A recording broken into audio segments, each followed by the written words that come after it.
Don't feed the monkey mind. As someone who has struggled with anxiety herself, Jennifer understands the toll it can take on your life. That's why she has made it her mission to help others overcome their anxiety and live a life free from fear and worry. Through her use of the monkey mind metaphor, Jennifer provides a unique perspective on anxiety that is both relatable and easy to understand. She breaks down the 3 basic tricks that the monkey mind plays on us, and then offers a comprehensive set of strategies to help you break free from its grip. But don't let the fun and accessible language fool you. These techniques are backed by over 30 years of research and are proven to be effective. As a therapist who has specialized in treating anxiety disorders for over 20 years, I know firsthand the toll that anxiety can take on your life. Like many of my clients, I too am hardwired for anxiety and worry. As a child, I suffered from chronic nightmares, mysterious stomach aches, and endless worrying.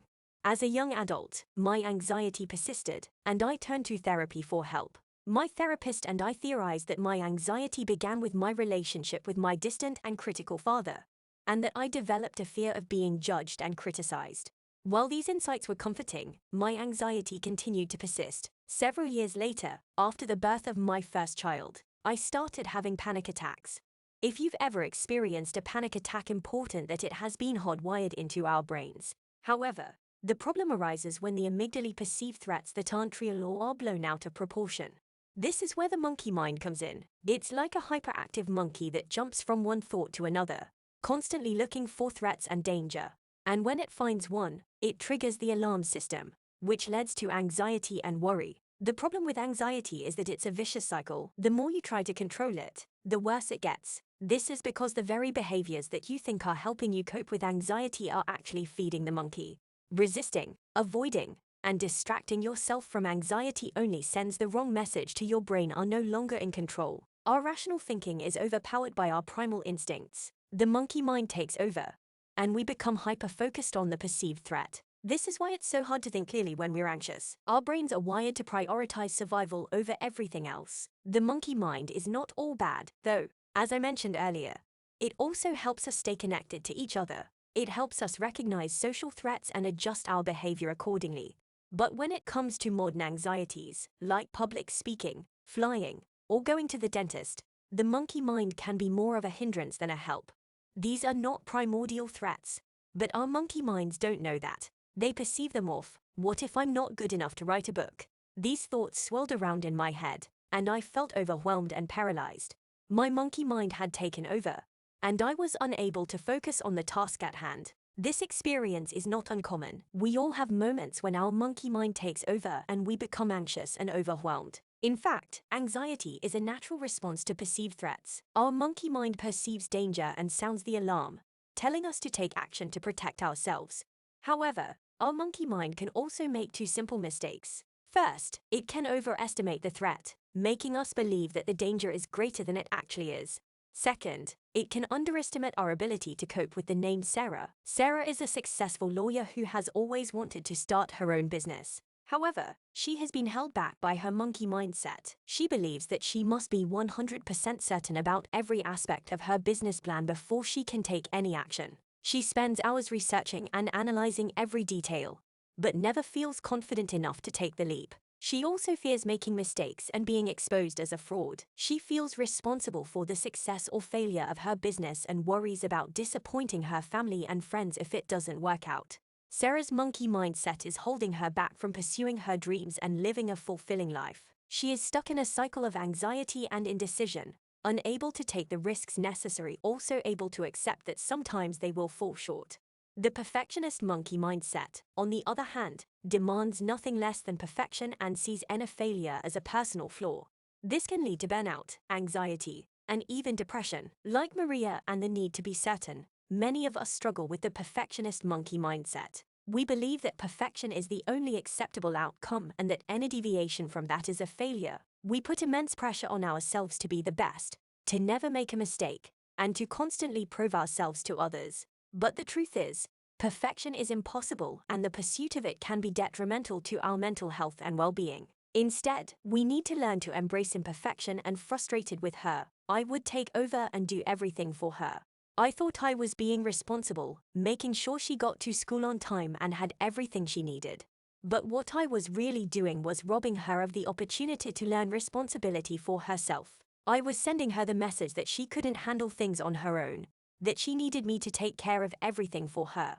It wasn't until I stepped back and allowed her to make mistakes and learn from them that she began to take responsibility for herself. She started setting her own alarm clock, packing her own backpack, and checking her own schedule. And you know what? She started getting to school on time, with everything she needed. The problem with life. Think about the areas where you feel the most stress and exhaustion. Are you constantly putting others' needs before your own? Do you feel guilty when you say no to someone's request? Do you feel responsible for fixing other people's problems? These are all signs of over-responsibility. It's important to remember that taking care of yourself is not selfish. In fact, it's necessary for your own well-being and the well-being of those around you. By setting boundaries and learning to say no, you can free up your time and energy to focus on your own needs and goals. And by allowing others to take responsibility for their own lives, you are empowering them to grow and learn from their mistakes. So, if you find yourself, it simply reacts to perceived threats and rewards, and unfortunately, our safety strategies, while providing temporary relief, only serve to reinforce the monkey mindset and perpetuate the anxiety cycle. So, what can we do to break this cycle and stop feeding the monkey? The next chapter will explore practical strategies for managing anxiety, including mindfulness, cognitive behavioral therapy, and medication. But the first step is awareness. By recognizing our monkey mindset and the safety strategies we employ, we can begin to take control of our thoughts and behaviors and make conscious choices that support our well-being. It's not easy, but with practice and persistence, we can learn to quiet the monkey and find peace in the midst of anxiety. If the software upgrade came up, his monkey mind would sound the alarm, triggering a flood of anxiety. And every time Eric engaged in safety strategies, like researching more options or seeking reassurance from colleagues, he was reinforcing the monkey mindset and perpetuating the cycle of anxiety. Eric's monkey logic was telling him, because I'm taking all these precautions, I'll make the right decision and be accepted by my colleagues. But the truth was, his safety strategies were preventing him from making any decision at all and were ultimately hindering his success at work. Just like Maria, Eric was missing out on the best possible outcome because of his monkey mindset and the anxiety cycle it created. But the good news is, there are ways to break this. Does she feel successful? This kind of thinking is not only unrealistic, it's also unproductive and can lead to a lot of unnecessary stress and anxiety. The good news is that it is possible to break free from the anxiety cycle and the monkey mindset. The key is to become aware of the cycle and to recognize when the monkey mind is taking over. Once you can identify the triggers that set off the alarm, you can begin to challenge the monkey's assumptions and change your behavior. This may involve learning new coping strategies, such as mindfulness or cognitive behavioral therapy, or simply taking small steps towards your goals, even if they are not perfect. Remember, the monkey mindset is not your enemy. It is simply a part of mind or real threat. That's why it's important to observe ourselves and become aware of our patterns of behavior. Once we can identify our safety strategies, we can begin to challenge them and change our behavior.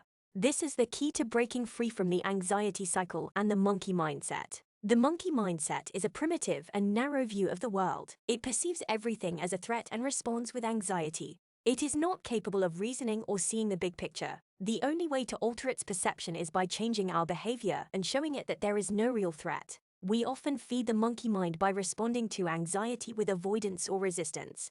This confirms its perception of threat and maintains our cycle of anxiety and with avoidance and resistance. Overplanning is a way to control the uncertainty of life. It feels good to have everything planned out and accounted for, but it comes at a cost. Overplanning takes away from the spontaneity and joy of life. It also reinforces the monkey mindset by confirming that everything is a threat and needs to be controlled. It's important to recognize that safety strategies are not inherently bad. They serve a purpose and can be helpful in the short term. However, when they become a pattern and start to limit our lives, it's time to challenge them. By examining our behavior and identifying our safety strategies, we can begin to break free from the anxiety cycle and live a more fulfilling life. It's not the type of person who always puts others' needs before your own. Do you feel guilty when you say no to someone? If so, you may be employing a safety strategy of caretaking. While it's important to care for others, it's equally important to care for yourself. If you neglect your own needs, you will eventually burn out and become resentful. It's okay to say no and set boundaries to protect your own well-being. When you act out of obligation or fear of disappointing others, you are not truly caring for them or yourself. Instead, you are perpetuating the anxiety cycle by avoiding the discomfort of saying no or setting boundaries. It's important to recognize when caretaking becomes a safety strategy and to challenge it by prioritizing. Have you ever found yourself in a situation where you feel like you have to be the essential person in your work environment or in a relationship? Maybe you feel like everything will fall apart unless you pick up the slack and work overtime or compromise your own needs and desires to keep your partner happy. If so, you may be employing a safety strategy of caretaking, which is often motivated by anxiety, not just love. Caretaking involves putting others' needs before your own and neglecting your own well-being. You may feel guilty when you say no to someone or avoid setting boundaries because you fear disappointing others. However, when you act out of obligation or fear of displeasing others, you are not truly caring for them or yourself. Instead, you are anxious about your anxiety. It becomes a safety strategy that feeds your monkey. It sends a message to your monkey mind that the anxiety you are feeling is dangerous and something to be avoided at all costs. This only serves to reinforce the anxiety and make it worse. In fact, trying to relax can actually increase your anxiety because it puts pressure on you to perform and achieve a state of relaxation, which can be difficult or even impossible when you are feeling anxious. So, what are some examples of trying to relax as a safety strategy? They include things like deep breathing exercises, meditation, yoga, taking a warm bath, or listening to calming music. Again, there is nothing inherently wrong with these activities. They can be very beneficial for relaxation and had to sail around the world, but they faced resistance from the monkey mind. The monkey mind told them that the world was flat and that they would fall off the edge. However, some brave explorers decided to challenge this belief and set out to sail around the world. It was a risky endeavor, but they were willing to take the risk and challenge the monkey mind's perception of the world. As they sailed, they discovered that the world was not flat, but round. This discovery revolutionized the way people saw the world and opened up new possibilities for exploration and discovery. Similarly, we often limit ourselves because of our monkey mind's perception of danger and threat. We stay close to shore and avoid taking risks because we believe that the unknown big world out there can be overwhelming and anxiety-inducing for many people. The monkey mind will try to convince you that the world is too big and dangerous to explore. However, the truth is that the world is full of possibilities and opportunities for growth and discovery. To break the cycle of anxiety, we need to adopt an expansive mindset and start implementing expansive strategies that help us overcome our fears and limitations. Expansive strategies are the opposite of safety strategies that keep us stuck in our comfort zones. For example, if you're shy at social gatherings, your safety strategy might be to wait for others to approach you. To break this cycle, your expansive strategy could be to approach someone and say hello. By taking this small step, you'll be certain. Expansive mindset: I choose to live with uncertainty. I assume safety unless there is clear evidence of danger. Monkey mindset: I need to be prepared for every possible outcome. Expansive mindset: I choose to be flexible and take minimal precautions. I am open to creative problem solving. Monkey mindset: I need reassurance from others to feel calm. Expansive mindset: I choose to rely on myself for reassurance. I trust my own judgment. By adopting an expansive mindset and implementing expansive strategies, we can break free from the cycle of anxiety and embrace the possibilities and opportunities that the world has to offer.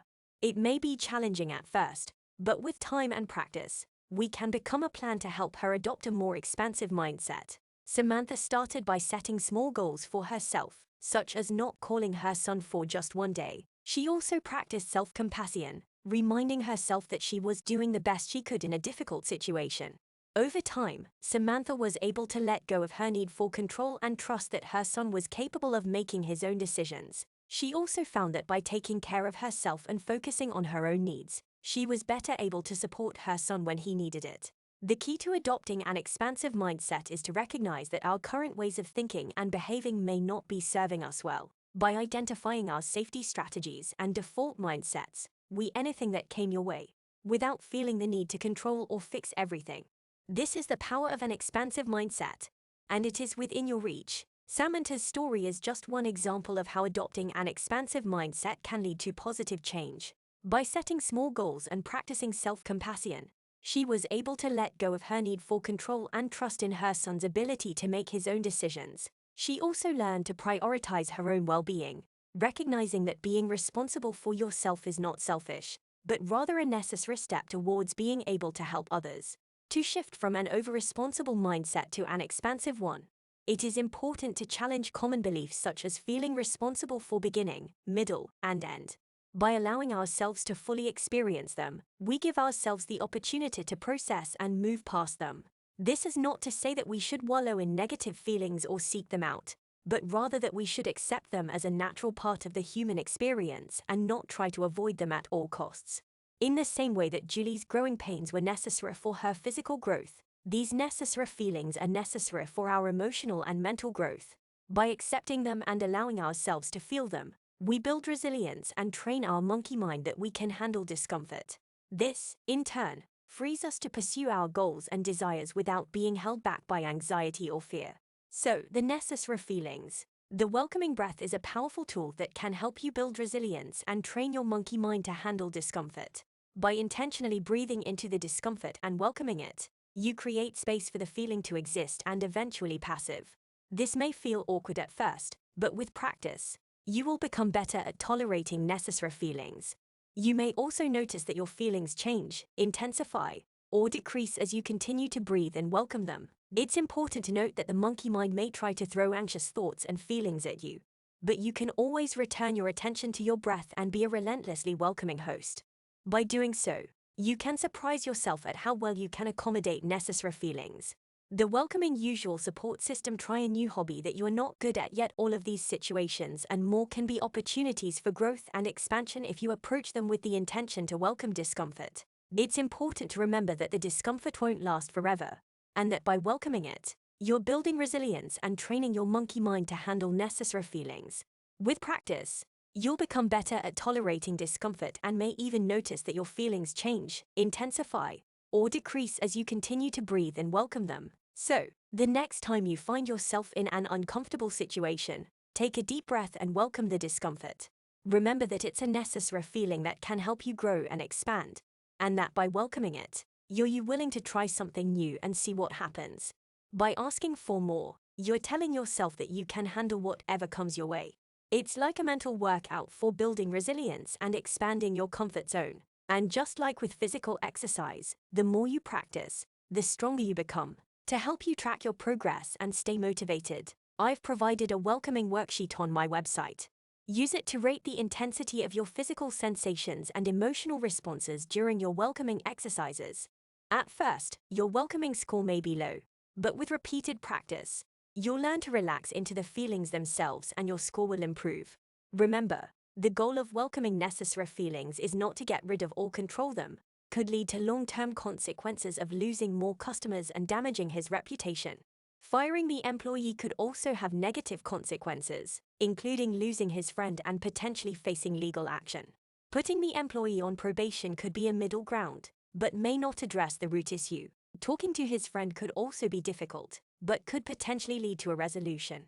After considering all the options, Eric decided that talking to his friend and the employee would be the best course of action. In step 4, he followed through with this decision and had a difficult but productive conversation with both parties. In step 5, he evaluated how it worked and felt proud of himself for taking action and addressing the problem. This exercise helped Eric cut through the monkey chatter with rational arguments. Try to redirect your attention to the present moment. Focus on your breath, the sensations in your body, or the task at hand. This will help you stay grounded and prevent the monkey from taking over. Eric practiced this technique and found that it helped him stay calm and focused during his conversation with his employee. He was able to address the issue in a constructive way and come up with a plan for moving forward. In step 5, he evaluated the outcome and felt proud of himself for taking action and managing his monkey chatter. He realized that problem solving is a process and that there is never a perfect solution.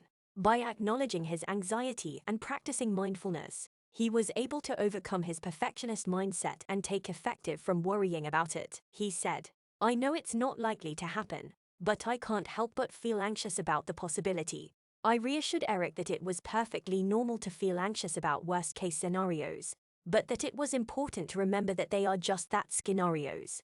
They are not reality, and they do not define who he is or his future. During his designated worry time, Eric read his script aloud and allowed himself to fully experience the emotions that came with it. He didn't try to fix or problem solve anything, he just felt. And when the timer rang, he closed his notebook and went about his day. Over time, Eric found that his worry time became less, and in this chapter, we learn about the importance of expanding our lives beyond just mere survival.